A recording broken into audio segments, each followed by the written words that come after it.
When I started wearing toppers in 2020, like this, my biggest concern was what was the right cap size for me to purchase. And as someone who was trying to budget, I also realized there was a correlation between cap size and price point, and I wanted to save money. So I thought I would go as small as I possibly could. Turns out I was wrong. The reason that I was wrong is because I have diffused thinning. What that means is that my hair loss extends quite far down my head. For me, a larger cap size, at minimum a 7x7, but quite honestly, my preferred is closer to a 9x9 because it will sit lower on my head. This helps in a couple of ways. Number one, comfort. This part of my scalp is the most sensitive and it has the weakest and finest hairs. By clipping into this area of my head with a very small topper, I'm going to cause myself more discomfort and potentially more breakage in my hairs. By going with a larger cap, I'll be securing my clips into what is a stronger part of my scalp in terms of the hair quality and also just in terms of sensitivity. Number two, cap fit. By going for a larger cap size, I actually find that the cap conforms to the shape of my head. I'll show you what I mean.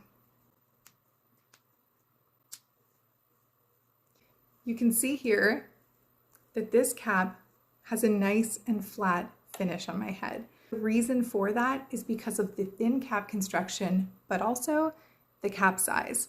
The larger cap is clipping all the way down here on this 8.5 by 8.5, and that means that I don't have to pull the clips super tight to keep them secure, and I still get that nice rounded head forming finish. Reason number three to go with a larger cap is less need to blend. As you can see, the texture of my bio hair underneath this Melanie topper is not exactly consistent with the topper itself. It doesn't matter so much because the cap actually provides more coverage, and so I have to put less effort into blending my bio hair, which is kind of the reason that I'm wearing toppers in the first place. Having a larger cap size will cover further down in the back, and so as a consequence, you won't see my bio hair sticking out underneath. Who is an ideal candidate for a smaller cap then? My answer to that is somebody who has a lot of bio hair or a fair amount of bio hair and is just looking for more volume, or who has a small patch of hair loss or a very small area of thinning right at the crown.